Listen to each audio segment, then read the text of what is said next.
extra one here, huh? Oh, Hello. Welcome, Brad and Alex. It's so great to have you back at Days. Good to be back. Thank you. Thank you very much for joining us here in Indy. It's such an honor to have both of you here. It's so much fun for us all, right? Right?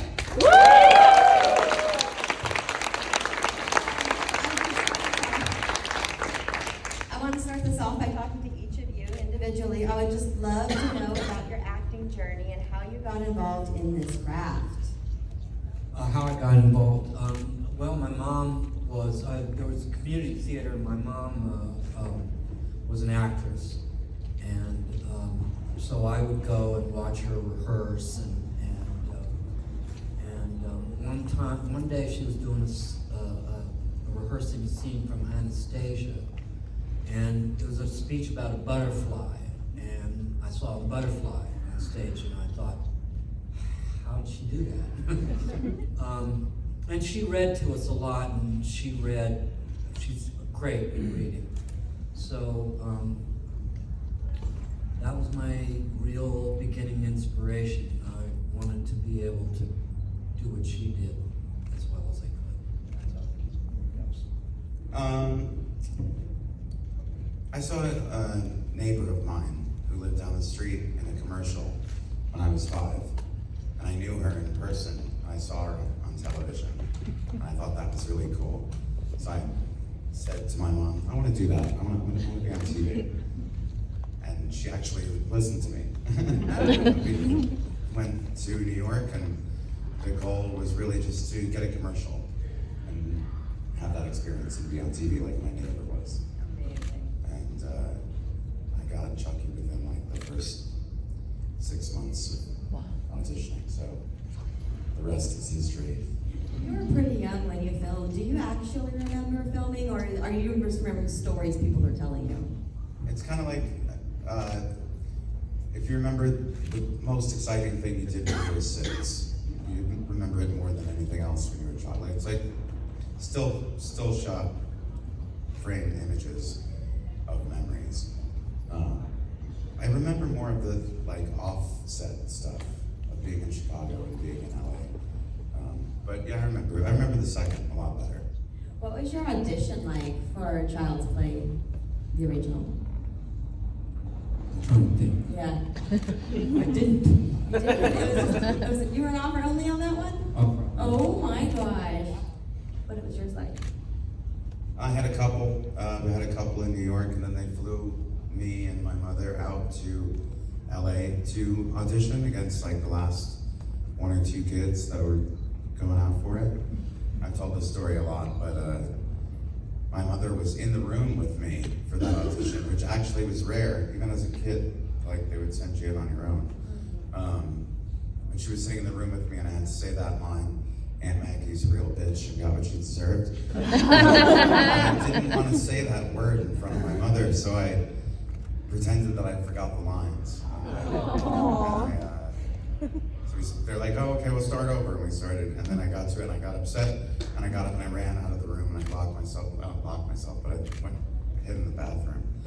And she had to explain to them that's what happened.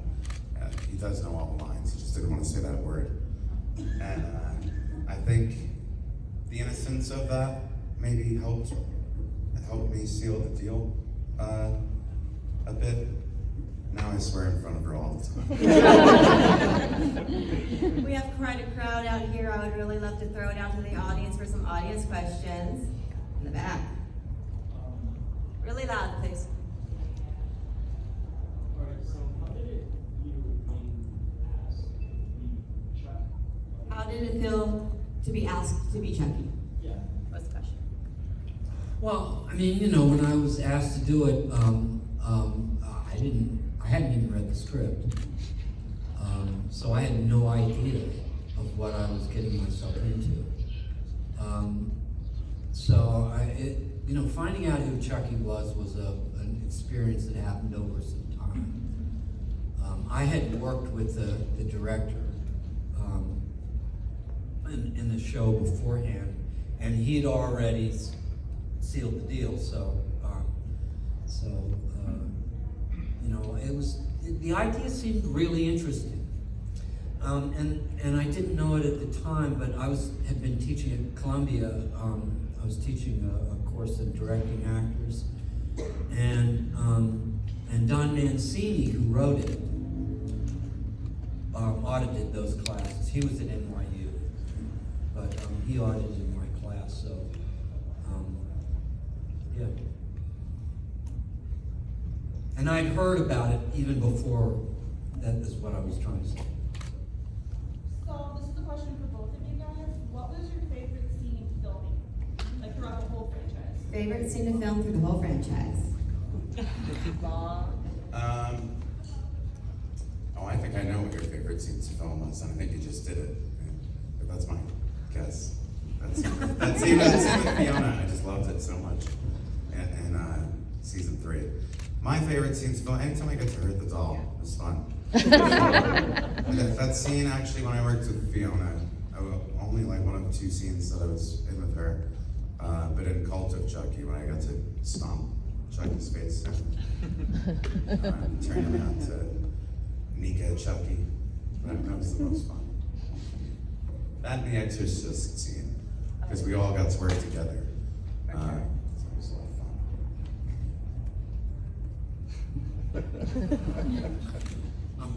Let me tell you, my whole life is whizzing past my mind.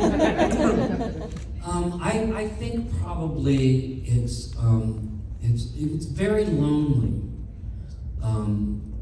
doing the first 3 movies, because I go in a studio by myself, and a lot of times not even anybody in this huge room and this big screen, and I'm by myself and I hear things remotely through earphones telling me what to do, and you know, directing me from afar. So I would do that for like 2 or 3 days, and then come back and do ADR at the end. Never meet a cast member. Have none of the fun, you know. And finally, in Bride of Chucky, we were in glass booths, and she was in a glass. Jennifer was in a glass booth, and I was in another one, and we did all of the, you know, ridiculous sex scenes and the things in these glass booths, and it was actually, Jennifer's really a lot of fun. When her engine is on, man, she's awesome, and I had a blast doing that, and I think that was just the relief of that. And I guess, and I did a scene with my daughter. We were shouting at each other, and it just felt like I was home. This is for Alex. You've been acting since you were a little kid. It's so common to hear stories about child actors or teenage actors who have difficulty adjusting to that life because they've been taken advantage of in some way. How did you adjust to that? And what was that like growing up? Well, I was kind of smart and I quit acting at 12. That was part of it, I guess. I never moved to LA. We stayed in New Jersey. I grew up in a town right next to Hackensack, which is a little odd, isn't it? That I'm from Hackensack, New Jersey. But it was the same 80 kids that I grew up with through all those years. So my life didn't change all that much. So I don't know how well adjusted I am, quite frankly. But I think that helps. Can I add something? Yeah, I think the reason that it's difficult is because a child has a sense of play that adults don't have. I remember listening to my daughter when she was 5, and she was on the telephone, and I had to have a telephone scene at that point. And she was talking, and I thought she was really talking on the phone. And she was just playing, and I went, man, if I could do that even half as well as my 5-year-old kid could do that, I'm gonna be okay. The transition is that unfortunately, as you become an adult, you lose your innocence and you lose your sense of play, and it takes a different part of yourself to act. What's it like having probably one of the most iconic voices of all time, kind of in movie history? Oh, thank you. And number two, what would you tell an up-and-coming person, somebody who wants to get into that industry, about being a voice actor? About being a voice actor? Yeah. You know, I think you have to put out a little bit of money for the right equipment. And then you need to practice. Anything that you can get, you need to do it. You need to really be good at reading and at doing that. I mean, you just, you know, it's hard work. And I think you have to take some acting courses because it is acting. You know, I mean, all the television comes from radio, you know, the radio comes from the stage. So, you know, any kind of classical training you can get will help you. Kind of from the flip side of it, I own a recording studio for the past decade, and I've recorded a lot of ADR and audiobook stuff. So yeah, the only difference between that and I think it is acting, exactly the same really. You have a little bit more imagination that you have to put it into play because you're setting yourself into a scene that isn't in front of you, it doesn't exist. So I think connecting to that is probably helpful. Do we have any questions in this section? Yeah. One of the things that I like best about the Child's Play movie series is that Don Mancini's the writer all the way across. Absolutely. And I was wondering how much, obviously he's worked with you about Chucky's character, how much have you contributed versus him? How do you guys get along and that stuff? Oh, I hate him. No, you know, the tension, if there's any tension between me and Don, it's that when I did the first movie, I was doing, they were toward the end, and they were doing test screenings and so forth, and I was doing a movie, so I couldn't do the voice, and they were trying to figure out how to do it, so they hired somebody to replace me. And he was a comedian, and he and Tom went and did the whole movie, and you know, everything. And then they showed it to people, and the people hated it. And the reason why they hated it is horror is based on a monster. And unless you give people the feeling that there is no negotiation, that they are about to be turned into, from a living, breathing human being into a piece of meat, then you don't have a movie. Right. So I've always been, you know, say, hey, Don, because Don loves comedy. He really does. And I tell him, listen, man, this is entirely too funny. So, and I'm usually wrong. So Chucky is infamous for having one-liners throughout the entirety of the thing. How many of those did you put in there, and how many did Don's like, yeah, here you go, and this is what you have to say, or how many did you improvise in the script? I'm not going to say I don't, because I do improvise a little bit. I mean, you know, Don's pretty meticulous about getting things exactly the way he wants them. And I find that frustrating at times, you know, as any actor would. But, you know, at the end, he lets me, I just go on, or I just rebelliously add something under my breath or something like that, and he loves it. And so those kinds of things have made it in the movie. I don't remember what they are because for me, it's just a session in my living room, you know? And I don't remember it.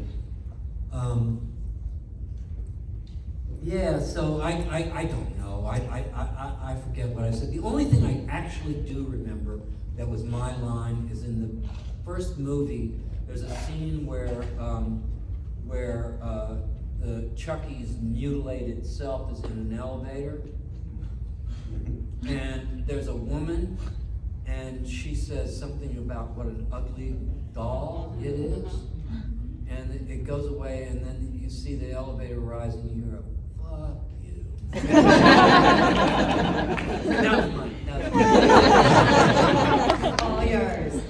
Which really was the start of the comedy to the whole thing Yeah. too. That was the biggest laugh of the only laugh of the first film. But it was a good one. My daughter actually has a question, but she's too shy. She wanted to ask, which is your favorite movie out of the whole series? Like either one of you, like, is there one that stands out, that just stands out, that was the most fun? Yeah, my real answer to that is that not exactly, because you have different memories and experiences and connections to each of them. So there's different things you like about each of them. But I guess part two for me. Mine is Bride. Right. And I think because I like the writing in that one the best, and I think the story, the way it was conceived, just really smart, because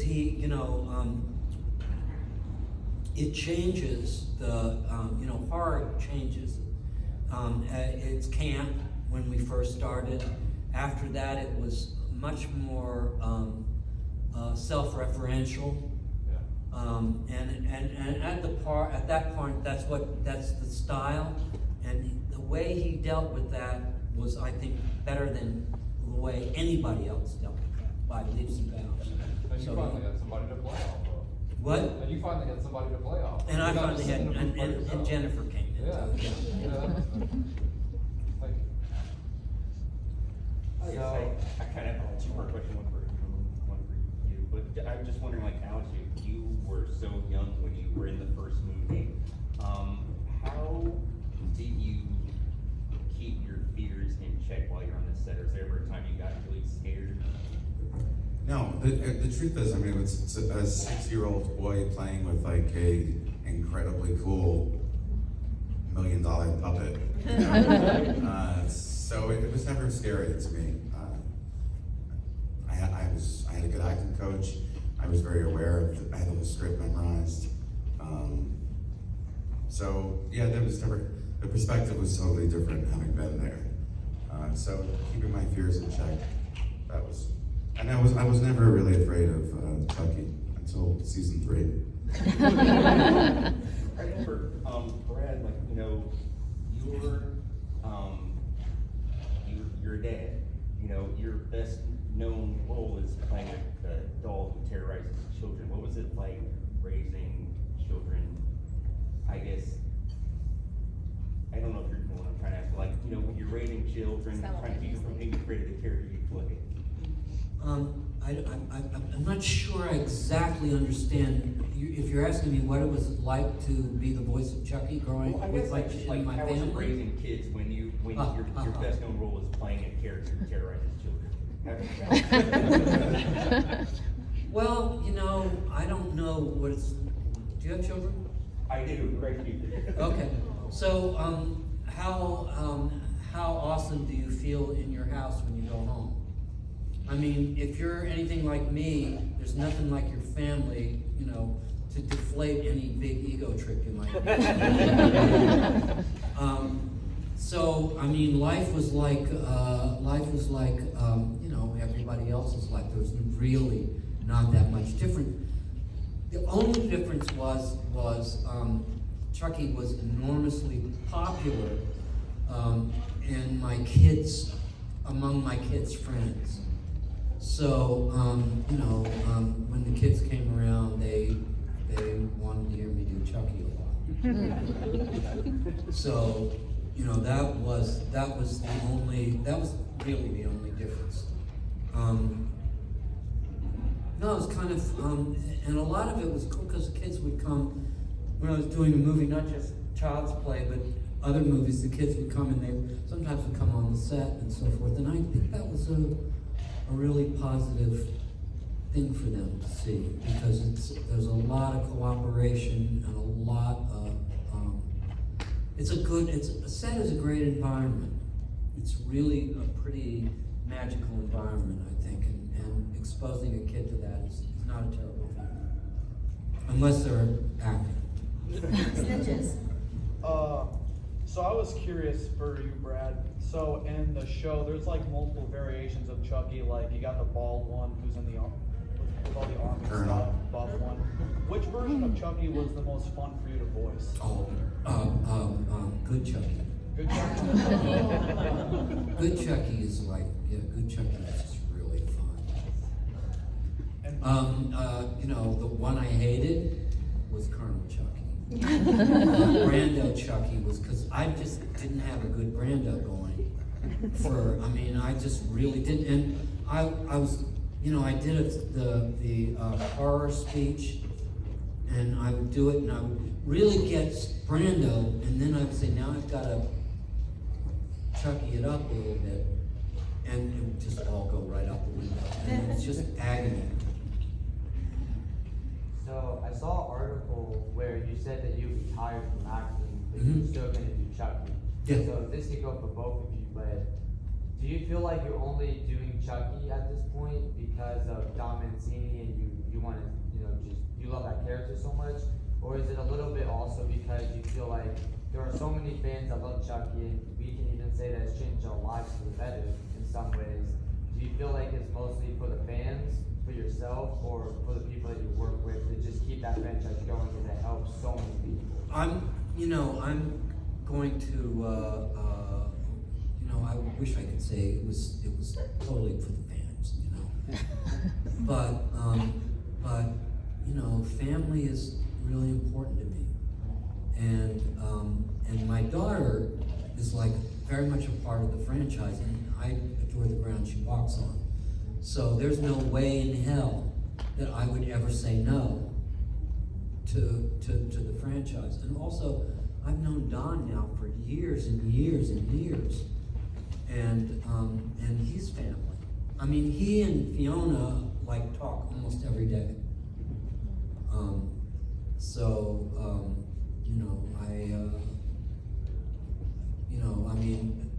It's very hard for me. Whenever I have a stepdaughter who directs and shorts, and I always do those. There's never a point that I'm not going to do that. So, that's kind of where that comes from. I'm delighted people like it. It's magical for me. I think it's great, and I come to these things and I meet people that are really fun and really cool, and I like to entertain people. So there's different variants of the Chucky throughout the years. There's there's the charred Chucky, there's the stitched Chucky, and there's like the melted Chucky. Which variant of Chucky over the years would be your guys' favorite? Which look? Yeah, which look?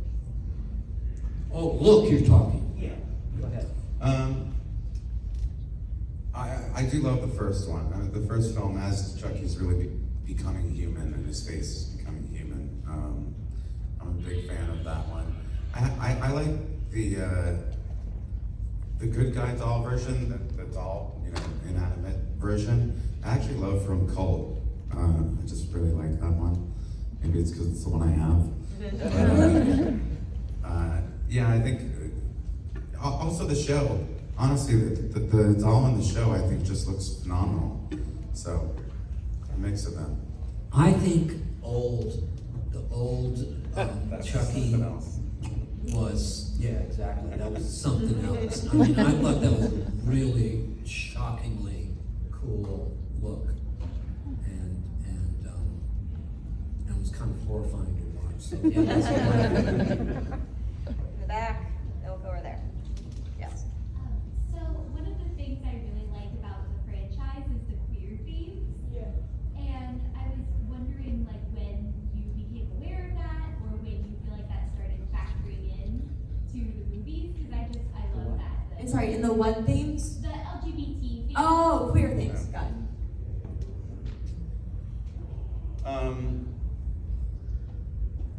I mean, I guess around Bride and Seed, that became a part of the inclusivity of the characters. I mean, Don has he's portrayed so many different walks of life and people in different ways, especially with this show. It's touching on so many different.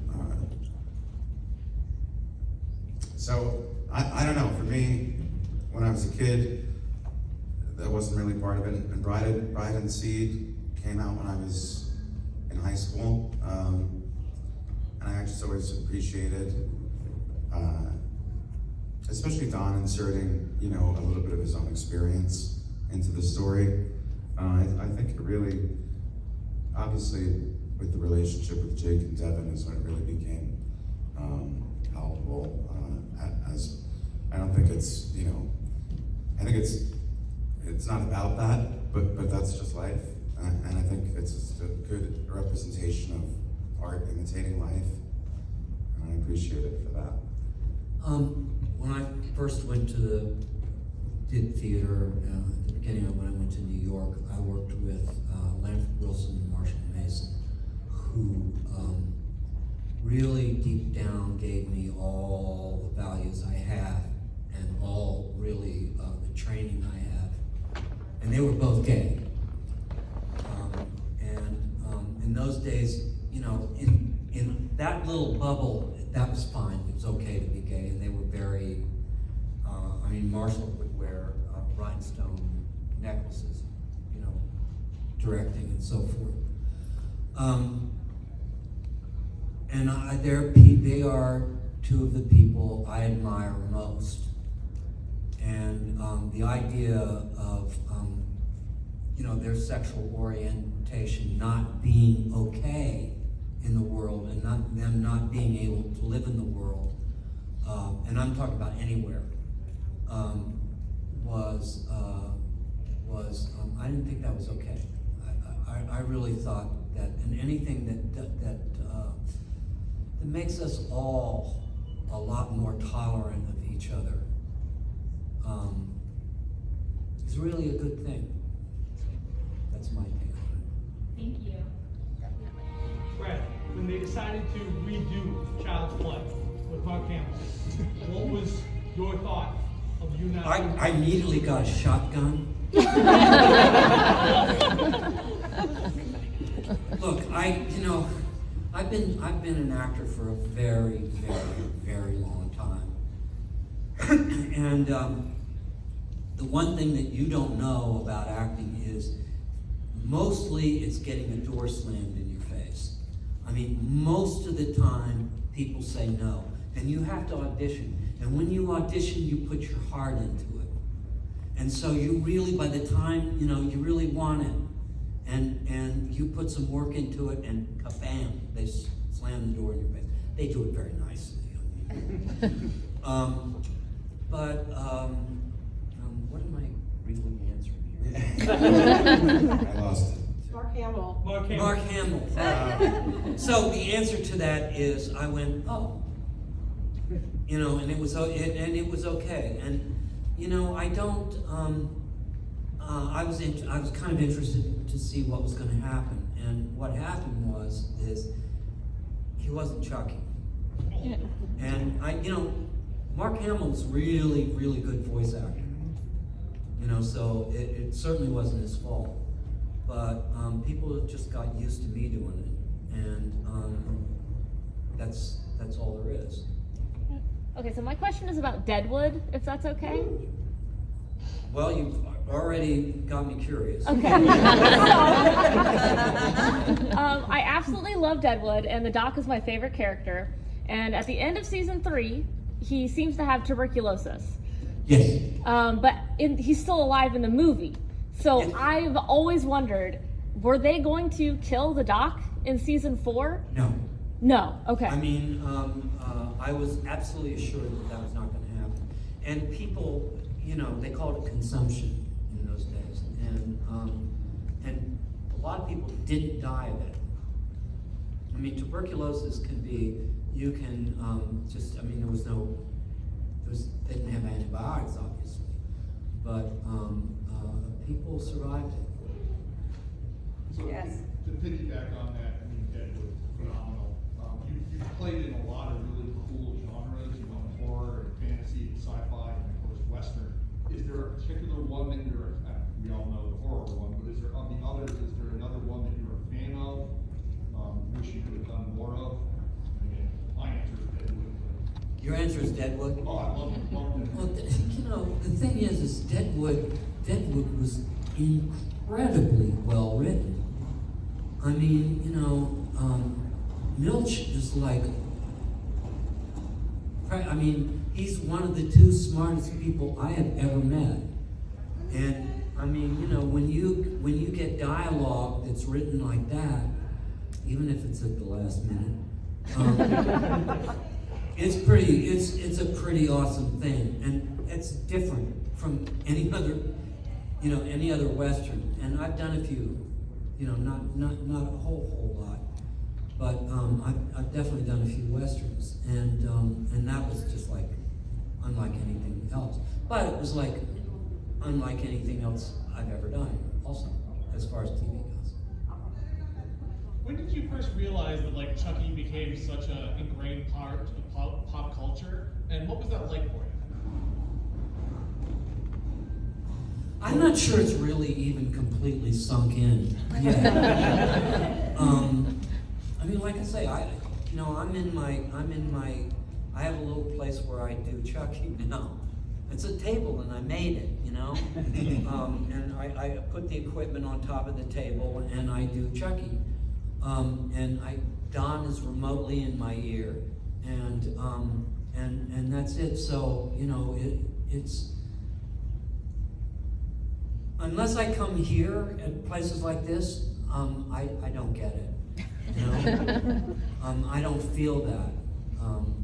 But it is true, people really do love that franchise. And, you know, I credit Don Mancini for that, frankly. So do I. Did you want to add to that? I just really, yeah, when I started doing conventions, which is now like 22 years ago, of course, when I went out and did the sequel, we knew that it had some legs and it was going to continue on a bit. We certainly didn't think that we'd be where we are now. But yeah, when I started doing conventions, it became very obvious that the fans are all over the place. I started traveling. In the first year of doing conventions, I went to Japan for a week to meet Chucky fans. And I think that on that trip, I was like, wow, this is bigger than I thought. There are a lot of different actors playing a lot of different characters on the show, like different versions of Chucky, or Mika as Chucky, or Jennifer Tilly as Tiffany as Jennifer Tilly. If you could play a different character or a different version of a character on the show, what would you want to play? Who are you asking? Both. Well, I'm not going to say Chucky.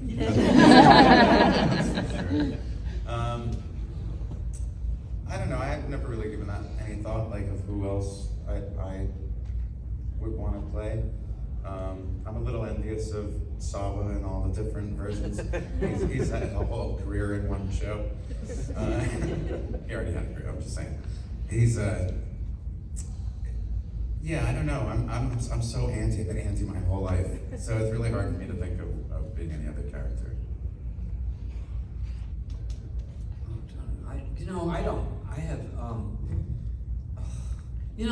I think, you know, all the different Chuckies is enough on my plate for me.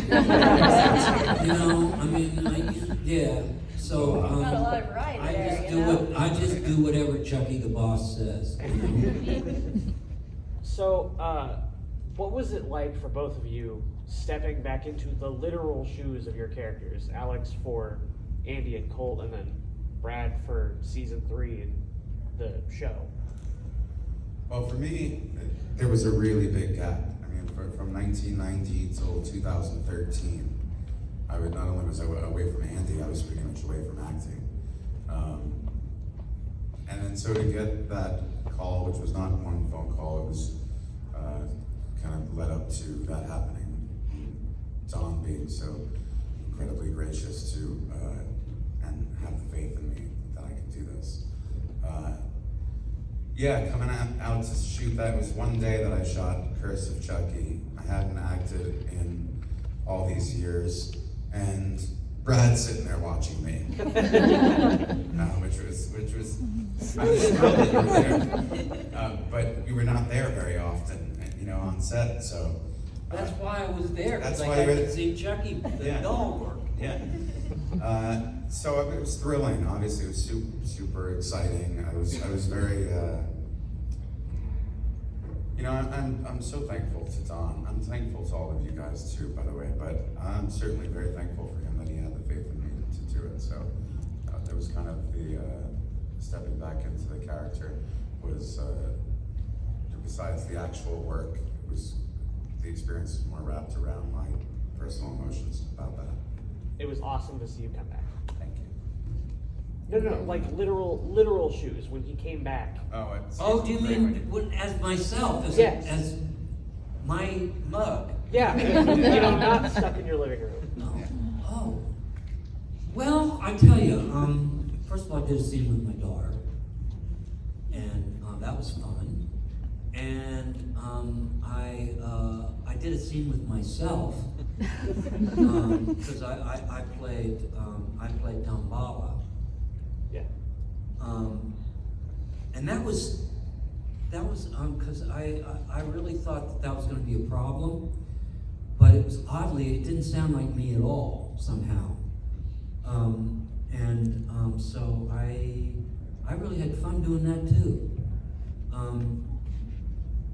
So what can I tell you? You know what? I really clowned around a lot, and I fucked with everybody. I really did. It didn't matter who you were. If you were there, I was going to fuck with you. So, and that's kind of Chucky, and so everybody put up with it, and it was a good time was had by me. Amazing. White shirt. It's a big thrill to have you both here at these conventions. I wonder if you had any memorable guests that you got to meet by attending some of these conventions yourself. Oh yeah, I mean, I've been doing it for so long. I've met a ton of people that I'll give you a recent one. I met Kiefer Sutherland. I thought that was pretty cool. Yes. I'm a huge fan of his work, and he was very kind. The first convention I ever did, all the guys from Broken Lizard, from Super Troopers were there. So I got to meet the 5 of them. Yeah. And I was like, all right, these conventions are fun. I'm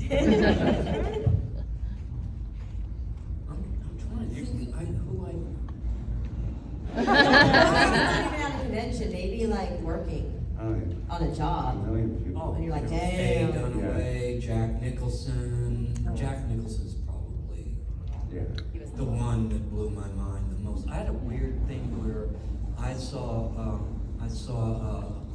Last Detail, and I walked out of that movie and I go, I want to work with him. And then I just somewhere deep inside, I'm going to work with him by next year, and I did. So that was a very cool thing, and he was the most generous actor I've ever worked with by leaps and bounds. Brad, with, you used to teach classes at Columbia, directing and acting. You, through interviews, I can tell you have like a vast wealth of knowledge, and as far as like acting goes, have you ever thought about writing a book? Anything as far as like getting, everything of your talent, your body of work into anywhere, like a book, anything like that about just kind of industry or anything? There's so many books, and I know that Marshall Mason wrote a couple of really great books that would outclass anything that I could ever come up with. I know he directed me in the 2-character play by Tennessee Williams, and I saw some exercises that he had from that he used, and Amanda and I used them, they really work and they really help. So I suggest you go and look up Marshall Mason, and I think you're going to find some of the most practical stuff, anything way better than anything I could come up with. Wow. All right, I saw someone waiting patiently over there. No? Shied up? Yes. Okay, so I've seen, the hashtag Renew Chucky. What's the likelihood of a season 4? We don't know. I mean, we really don't know. It's not dead yet. We're not canceled, but we're just not picked up for season 4 yet. So put that out there, you guys. It's really worth it, you guys. Yeah. Time for one more audience question. How about in the back? You. What would you say is your favorite line from all the movies or the show? Like the one that Favorite line from either the movies or the show? Doesn't have to be your We have own. so many. Are you asking me? Yeah. Ask him. He's got a bunch of them. My favorite one. When you were a kid. When I was a kid, the "This is the end" friend was a big one. And then when we went and did Cult of Chucky, that was in the script again. That I was going to kind of do a throwback to that. "This is the end" friend. And right before we shot it, like immediately before, I walked over to Don, who's always been pretty cool with me, putting whatever I can into it. He knows I'm always trying to help. And I said, instead that guy said, "This is the end, fucker." And Don's eyes lit up. He said, "Yes." So that was good. Oh, don't ask me. There's so many though. It's I have way too many one-liners. I mean, I tell you this. Do you want to know which line is the most popular line for autographs? Don't fuck with the Would that work? Don't fuck with the Chuck. Okay, guys,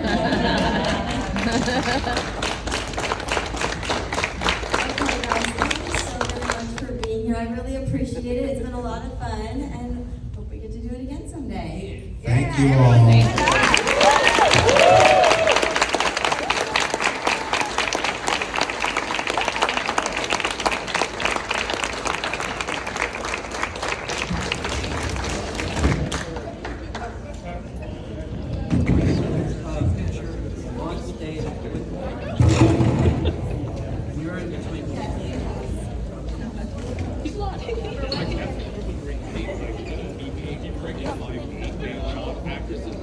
Sometimes they're really, really tall. And I'm like, oh, we're not tall. This is fantastic.